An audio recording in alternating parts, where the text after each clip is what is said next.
welcome to DivaSpeaks Relationship Ministries. My name is AnGala Portorreal, and I want to thank you for tuning in and stopping by. Yes, welcome to the show. If you have not had an opportunity to check out my website, I invite you to do so. The website is listed at the beginning of the show as well as the end of the show. It is a one-stop shop for all things DivaSpeaks related. I know that some of you are brand new to my platform and you're not familiar with me. My website is a one-stop shop on how to get familiar with me. It gives you access to my podcast. Yes, I do have a relationship podcast.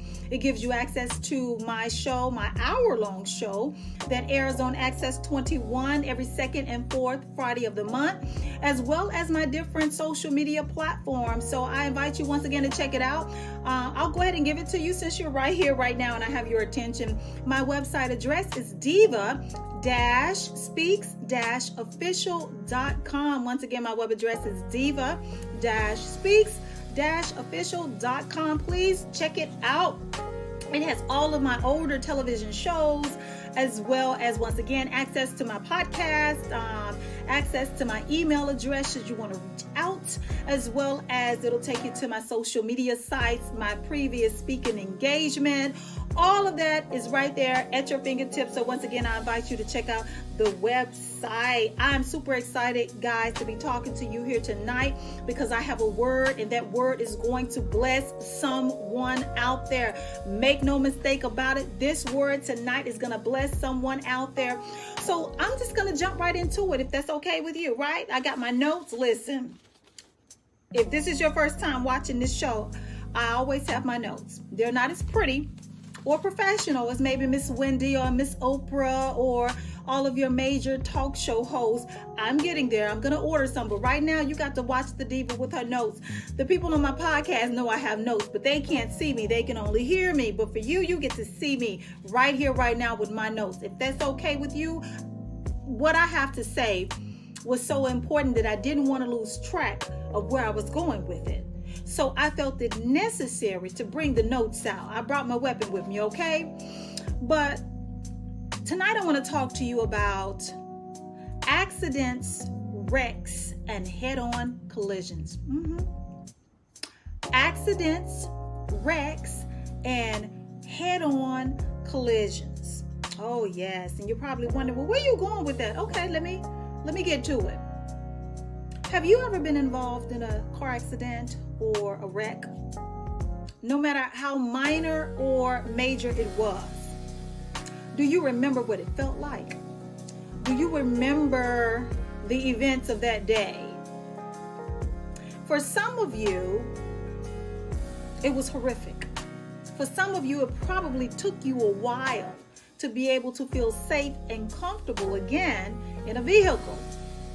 For some of you, you probably was injured during the wreck. And there are those who don't survive car accidents. We see them when we go up and down our freeways. And I dare to say, a lot of us take it for granted when we leave our homes and get in our vehicles that we're going to be making it back safe and sound and in one piece, right? Now that you have that image in your head, tonight's topic is, are you treating your relationship like an accident? I'm going to say it one more time. Are you guilty of treating your relationship, your marriage, like an accident? Now, I know those of you, I got some followers who are real cute. They was like, yes, honey, this was definitely an accident. This was a mistake.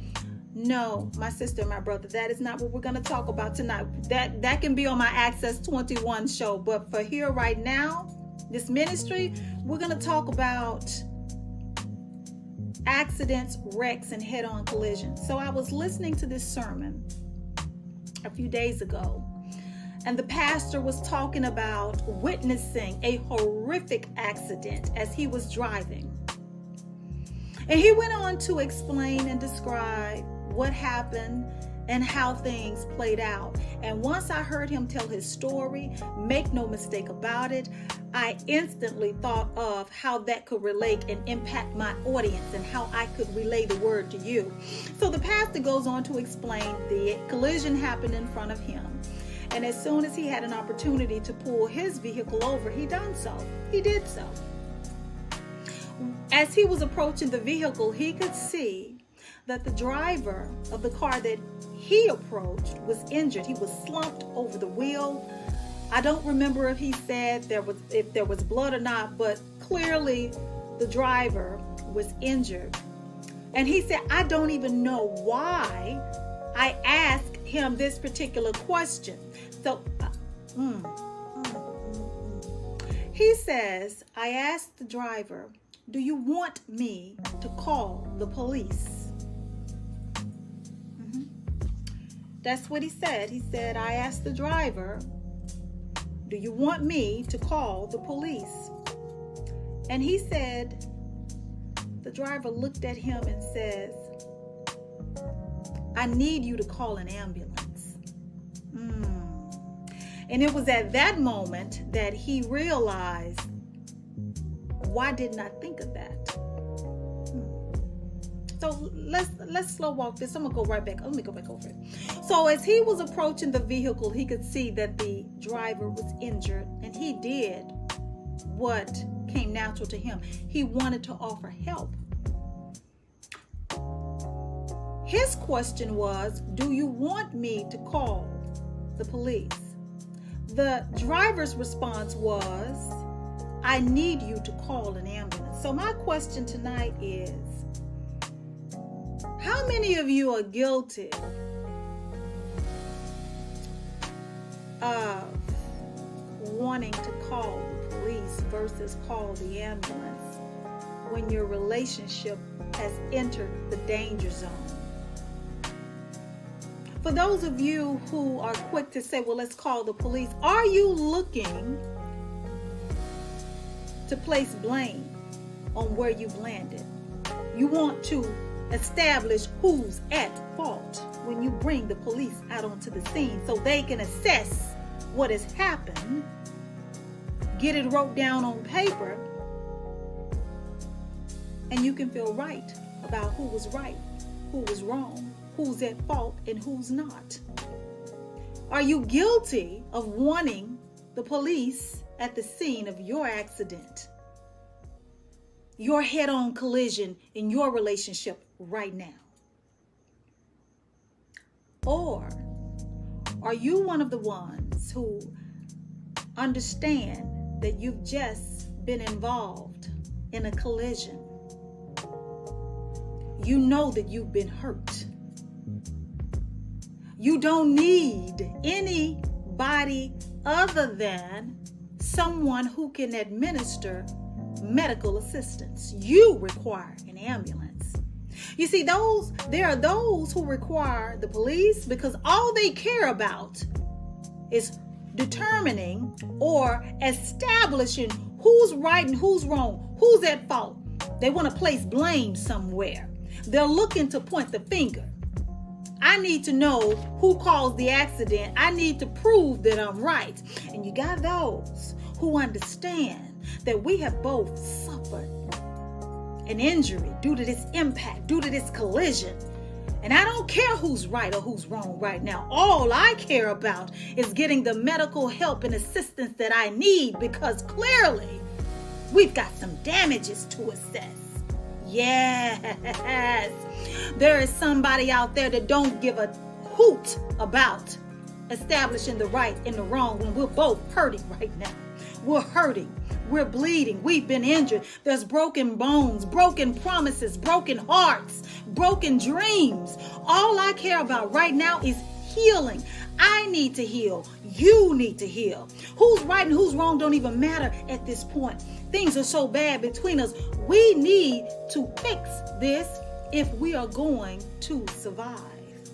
Yes, you have been involved in an accident. And you know what? Since you can establish that both of you or one of you is in critical condition, I want you to rethink who you're going to call now. Now that I've painted that picture and I've described the scene, who are you going to call? What's more important to you? Do you value the vehicle? Do you value the lives?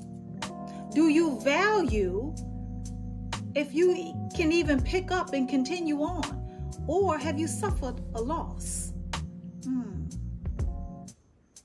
Some of you have assessed the damages in this relationship or in this marriage, and you have determined that it is a total loss. That's the truth. That's just the truth of it. I mean, in an ideal world, all of us could resolve our differences and be able to mend, heal, and go on with our lives. But the truth of the matter is, sometimes when you had a head-on collision, there is a total loss. Some people don't want to continue the journey. Sometimes the relationship can get so bad that you have to total the vehicle. You know what I'm talking about. And then you got those that, they don't really necessarily care if the car gets fixed. They don't care if the marriage or the relationship gets fixed. They're not looking to be healed because they want another vehicle. They want a newer vehicle. That's right. That's right. They want a newer vehicle. They don't want to take this vehicle that's been involved in this accident, in this collision. They don't want to take it to the body shop and get it all fixed up. They don't want to put in the work. They would just rather total it, call it a loss, and go get another one. Is that the reason why you're so quick to call the police out onto the scene? But there is hope for those who understand that there's been a lot of damage in this relationship, in this marriage. We've had a loss. We've suffered a loss. Oh, yes. And you might be asking, loss of what? Give me an example. Okay, I'm with you. Because you've been negligent. Whether that was intentional or unintentional, life happens to us all. Okay? Maybe you were negligent in not paying attention to the road being your partner, your spouse, putting in the effort into your marriage and your relationship as you should because you're preoccupied with other people, places, and things. Maybe you have a busy schedule. Maybe you have a busy job, or, you have a career that is very demanding of your time. Maybe you're raising or rearing small children. Maybe you have elderly parents that you have to attend to. Life is happening to all of us, but understand your marriage does not have to take a back seat or should not take a back seat to anything or anyone else. Your first ministry should be your relationship, your marriage, okay? Your marriage. But because you've been negligent, maybe you forgot to put in the time and the work needed to keep this thing afloat, to make sure that the vehicle stays on track or on its course.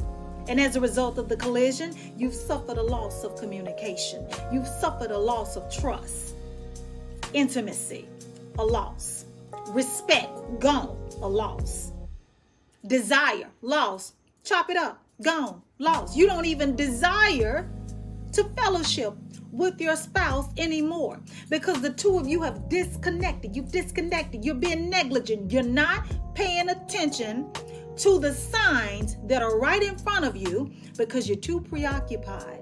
Maybe you're self-absorbed. But only you can answer that question. Have you been putting in the work, the time, and the attention needed to make sure that your marriage or your relationship didn't get involved into an accident? And if you know that you've been negligent, whether it was intentional or not, whether you meant for this to happen or not, you have to acknowledge the destination. What has happened? What has happened? You've been in an accident. You're in critical condition. This is going to require some help. May need some body work. You may need some body work. There's no shame in that. There's no shame in acknowledging that you've ended up in a place that you didn't set out. Where you started and where you ended up is not what you wanted for yourself. It's not what you wanted. But you have the power to change things. You have the power to say, you know what? I'm going to take an assessment of these damages. Yeah, it looks bad. It is bad. It's bad right now. But just because we can total this car don't mean that we can't be reborn again in this marriage, in this relationship through Christ. That's right, who strengthens you. All things are possible through Christ who strengthens you. Understand that. Okay? My previous sermon said death does not necessarily or does not have to be the end. If you have to total the car and you have to get a new one, let the new one be a new beginning in your marriage, in your relationship. And this time, when you get behind the wheel of it, you're going to pay attention to the spouse. You're going to be attentive to your spouse's needs. You're going to be active and involved and be present in your partner's life. Because if you don't, now you've seen the results of what can happen. What can happen? You can end up in a head-on collision and end up in a place that you don't want to be. And you're lucky if you're able, strike that, I take that back. You're blessed if you're able to walk away from it with your dignity and your relationship intact. What are you going to do next? You've ignored the signs. Or maybe it wasn't you. Maybe it wasn't you. Maybe it was your spouse, okay? Maybe it was your spouse.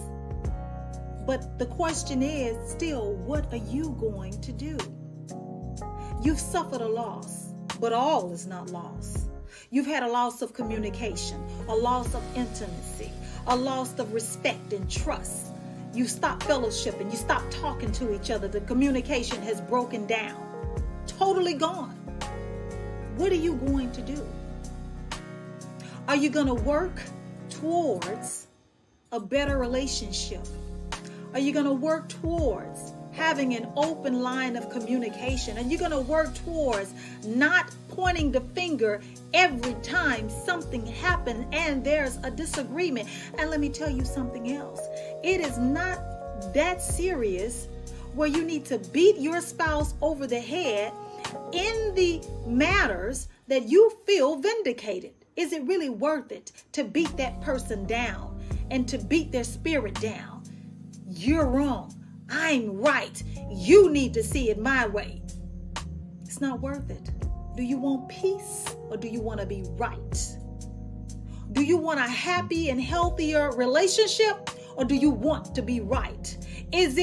Does it mean so much to you to be right and to collect all of your partner's or your spouse's wrong that you end up losing the marriage, you end up losing the relationship in the course of, because you want to feel vindicated, because you have this obsession with being right? Is it worth it? And does that exhibit Christ-like qualities? Should you not be extending grace and mercy to your partner and in your relationship, in your marriage, as Christ do you? Are you exhibiting Christ-like behaviors when you are dealing with your spouse, when you are dealing with your loved ones? The greatest commandment in the Bible tells us to love one another. Does your spouse feel loved? The way that you interact with them, does it say that I love you? Even when you feel that you are right and they are wrong, are you talking to them with the respect and the love in your voice that Christ requires? Or are you being hostile in an effort to beat them down and make them see your point of view? How much are you willing to lose just because you want to be right? Do you want to total the car? Do you want to total the marriage? Do you want to chalk it up as a loss and just go get you another one? Because if you continue down this road, you may not have another choice. That may be your only choice. My friends, I plead with you tonight that if you know that your relationship is in critical condition, if you know that you have now entered into troubled waters, if you know that where you guys are is not where you want to be, if it's not where you have started, it is not too late to call on someone for help. It can start tonight with a simple prayer. Ask God to come into your heart and to come into your spouse's or your partner's heart. Ask God to come back and revisit this relationship and this marriage. All is not lost, okay? The Bible says what God has joined together, let no man put asunder. Don't be guilty of self-sabotage in your own relationship and your own marriage. Don't get so full of pride and ego that you fail to see that all of us sin and fall short. All of us do. What is it worth to you to salvage your marriage, to enter into calmer waters? What is it worth to you? Can you do that?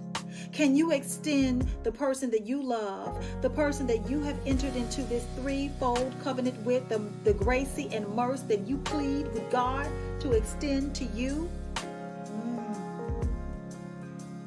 Accidents, wrecks, and head-on collisions. Some of you got there because you wasn't paying attention. I just talked about that.